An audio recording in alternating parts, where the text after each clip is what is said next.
మహాలయ పక్షాలు ఎందుకు వచ్చాయో చెప్తారు ఈ పితృతిథులు. పితృతిథులు రావడానికి కారణంగా ఏమంటారంటే, కర్ణుడు శరీరం విడిచిపెట్టిన తరువాత స్వర్గలోకానికి వెళ్ళాడు. మరి యుద్ధంలో కదా మరణించాడు, స్వర్గానికి వెళ్ళాడు.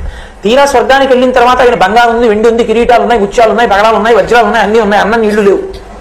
ఆయన అన్నాడు, అదేంటి అవి రెండు ఎందుకు లేవు అన్నాడు. నువ్వు అవి ఎప్పుడూ ఇవ్వలేదు ఎవరికి, కాబట్టి లేవు అన్నాడు. ఇవి ఇచ్చావు, ఉన్నాయి అనంతంగా. ఆయన అన్నాడు, నాకు చెయ్యడానికి ఎవడు లేడు. ఎందుకనంటే మహాభారత సంగ్రామంలో అందరూ చచ్చిపోయిన తర్వాత బ్రాహ్మణులు నిల్చోబెట్టి కృష్ణ భగవానుడు పేర్లు చదివించాడు, ఒక్కొక్కరి పేరు చదివిస్తే నువ్వులు నీళ్లు విడిచిపెట్టారు. వాళ్ళు ఉత్తమ లోకములను పొందుగాక అని ధర్మోదకం, ఆ దాహం తీరడానికి నీళ్లు వదిలేరు. వదిలితే అందరి పేర్లు చదివితే ఒక్కొక్క పేరు చదివితే మావాడే అని ధృతరాష్ట్రుడు తెలివాడు, మావాడే అని ధర్మరాజు తెలివాడు. కర్ణుడు అన్నాడు, మావాడు కాడన్నాడు ధృతరాష్ట్రుడు, మావాడు కాడన్నాడు ధర్మరాజు.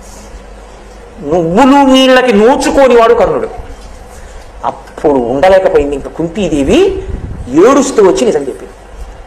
ఆయన నా పెద్ద కొడుకు ధర్మరాజా, నీ అన్నగారు నువ్వు విడిచిపెట్టాడు.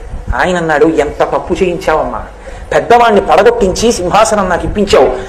ఆడదాని నోట రహస్యం దాగడం వల్ల ఇంత ఉపద్రవం జరిగింది కాబట్టి ఆడదాని నోట నువ్వు గింజ నానినంతసేపు నిజము నిలబడకుండుగాక అన్నారు.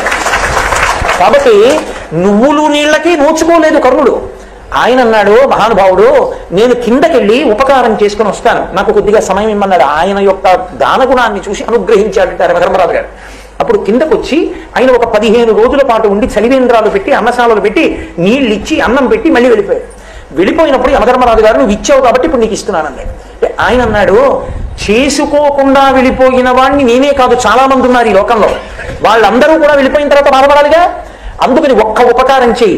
ఏ 15 రోజులు నేను శరీరం విడిచిపెట్టిన తర్వాత కూడా భూమండలం మీదకి వచ్చి ఉపకారం చేసుకున్నానో నాకు నేను, అలా ఈ పితృపక్షం అంతటి కాలంలో ఈ 15 రోజుల్లో ఏ తిథి నాడు ఏ బంధువులు శరీరాన్ని విడిచిపెట్టారో వాళ్ళ పేరు చెప్పి ఆ రోజున కొడుకులు కాని మనవలు కాని మునిమనవలు కాని ఏదైనా ఒక ఉపకారం చేస్తే, ఒక దానం చేస్తే అది వాళ్ళ ఖాతాలో పడేటట్టుగా అనుగ్రహిస్తానన్నాడు.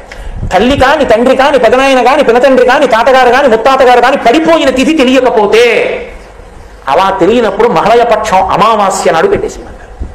అందుకే దానికి మహాలయ అమావాస్య అని పేరు.